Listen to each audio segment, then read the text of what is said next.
जो झुक सकता है वो दुनिया को झुका भी सकता है। डॉक्टर भीमराव अंबेडकर। क्या आपने कभी सोचा है कि कैसे एक गरीब, शोषित और संघर्षशील परिवार में जन्मा बच्चा, जिसे स्कूल में बैठने तक की इजाजत नहीं थी, आगे चलकर भारत के संविधान का निर्माता बना? डॉक्टर भीमराव अंबेडकर सिर्फ एक नाम नहीं, बल्कि संघर्ष, विद्रोह और क्रांति की पहचान है। हम उनके संविधान निर्माण और सामाजिक सुधारों के बारे में जानते हैं, लेकिन क्या आपने उनकी वो अनसुनी कहानियां सुनी हैं जो उनकी असली ताकत को दर्शाती है? आज हम आपको डॉक्टर भीमराव अंबेडकर के जीवन की 5 ऐसी अनसुनी कहानियां सुनाने जा रहे हैं जो न केवल आपको प्रेरित करेंगी, बल्कि आपके भीतर एक नई ऊर्जा भर देंगी। तो आइए जानते हैं उनकी प्रेरणादायक कहानी। 1, जब एक प्यास ने उनके जीवन की दिशा बदल दी। साल 1800, महाराष्ट्र का एक छोटा सा गांव। 9 साल के भीमराव अपने स्कूल में पढ़ रहे थे। एक दिन उन्हें तेज प्यास लगी, लेकिन जब उन्होंने पानी मांगा तो जवाब मिला, अगर तुझे पानी चाहिए तो अपना बर्तन खुद लेकर आ। छोटे भीमराव के पास कोई बर्तन नहीं था।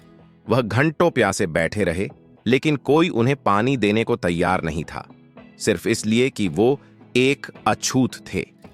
घर लौटते ही उन्होंने अपनी मां से पूछा, क्या मैं इतना नीच हूं कि मुझे पानी भी नहीं मिल सकता? उनकी मां ने गले लगाकर कहा, नहीं बेटा, तू नीच नहीं, ये समाज की सोच नीच है। अगर तुझे इसे बदलना है तो पढ़ाई को अपना सबसे बड़ा हथियार बना। यही वो क्षण था जिसने उनके मन में शिक्षा के महत्व को हमेशा के लिए बसा दिया। 2, जब अंग्रेजों ने भी उनका सम्मान किया। साल 1916, Columbia University, America. Bhimrao Ambedkar अपनी उच्च शिक्षा के लिए यहां आए थे। उनकी प्रतिभा इतनी तेज थी कि यूनिवर्सिटी के प्रोफेसर तक उनके ज्ञान से प्रभावित थे। उनसे कहा गया कि वो भारत में जाति व्यवस्था पर एक शोध पत्र लिखें। उन्होंने the problem of the rupee नामक शोध पत्र लिखा, जो ब्रिटिश सरकार तक पहुंचा। यह इतना प्रभावशाली था कि अंग्रेजों ने उन्हें भारत बुलाकर अपने साथ काम करने का प्रस्ताव दिया, लेकिन उन्होंने गर्व से कहा, मैं अंग्रेजों के लिए नहीं, अपने लोगों के लिए काम करूंगा। इस फैसले ने उनकी सोच और नेतृत्व क्षमता को साबित कर दिया। 3, जब उन्होंने मनुस्मृति को जलाया। 25 दिसंबर 1927, महाड़, महाराष्ट्र। डॉक्टर भीमराव अंबेडकर ने उस किताब को जलाने का साहस दिखाया जिसने सदियों तक करोड़ों दलितों को गुलामी की जंजीरों में जकड़ कर रखा था। मनुस्मृति। हजारों लोगों की भीड़ के सामने उन्होंने ग्रंथ को हाथ में उठाया और कहा, अगर हमें समानता चाहिए तो हमें उन ग्रंथों को त्यागना होगा जो हमें गुलाम बनाए रखते हैं। फिर उन्होंने मनुस्मृति को जलाकर एक नई क्रांति की शुरुआत की। यह सिर्फ एक किताब जलाना नहीं था, बल्कि उस मानसिकता को जलाना था जिसने समाज में ऊंच नीच का भेदभाव पैदा किया। 4, जब उन्होंने गांधी से लोहा लिया। साल 1932, पूना पैक्ट। डॉक्टर भीमराव अंबेडकर और महात्मा गांधी आमने सामने थे। अंबेडकर चाहते थे कि दलितों को अलग से राजनीतिक प्रतिनिधित्व मिले ताकि वे अपने अधिकारों के लिए खुलकर आवाज उठा सकें, लेकिन गांधी इससे सहमत नहीं थे। उन्होंने अनशन कर दिया और कहा, अगर अंबेडकर अपने फैसले से पीछे नहीं हटते तो मैं अपने प्राण त्याग दूंगा। अंबेडकर के लिए यह सबसे कठिन स्थिति थी।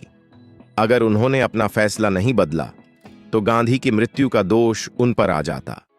उन्होंने देश की एकता के लिए समझौता कर लिया, लेकिन उन्होंने साफ कहा, मैंने यह समझौता मजबूरी में किया, लेकिन मैं जानता हूं कि दलितों के हक की लड़ाई अभी बाकी है, और उन्होंने यह लड़ाई अंत तक जारी रखी।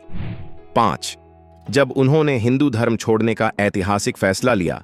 14 अक्टूबर 1956, नागपुर। डॉक्टर भीमराव अंबेडकर ने जो कहा था वो कर दिखाया। उन्होंने हिंदू धर्म को त्याग कर बौद्ध धर्म अपना लिया। उन्होंने लाखों अनुयायियों के साथ बौद्ध धर्म की दीक्षा ली और कहा, मैं हिंदू धर्म में पैदा हुआ, लेकिन हिंदू रहकर मरूंगा नहीं। यह भारतीय इतिहास का सबसे बड़ा धर्म परिवर्तन था। उन्होंने कहा, जिस धर्म में समानता नहीं वह धर्म नहीं, गुलामी है। उनका यह कदम लाखों लोगों के लिए एक नई रोशनी लेकर आया। डॉक्टर भीमराव अंबेडकर का जीवन सिर्फ एक कहानी नहीं, बल्कि संघर्ष, बलिदान और बदलाव की गाथा है। उन्होंने हमें सिखाया कि शिक्षा से बड़ा कोई हथियार नहीं, संघर्ष से मत डरो, वो तुम्हें मजबूत बनाएगा। सही के लिए आवाज उठाने से कभी मत हिचको। आज अगर हम समानता और स्वतंत्रता की बात करते हैं, तो उसका सबसे बड़ा श्रेय डॉक्टर भीमराव अंबेडकर को जाता है। अगर आपको यह कहानी प्रेरणादायक लगी, तो इसे दूसरों तक जरूर पहुंचाइए। अगर आपको यह कहानी प्रेरणादायक लगी तो वीडियो को लाइक करें, अपने दोस्तों के साथ शेयर करें और कमेंट में बताएं डॉक्टर भीमराव अंबेडकर का कौन सा विचार आपको सबसे ज्यादा प्रेरित करता है।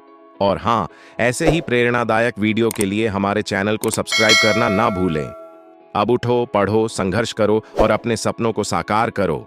जय भीम, जय भारत।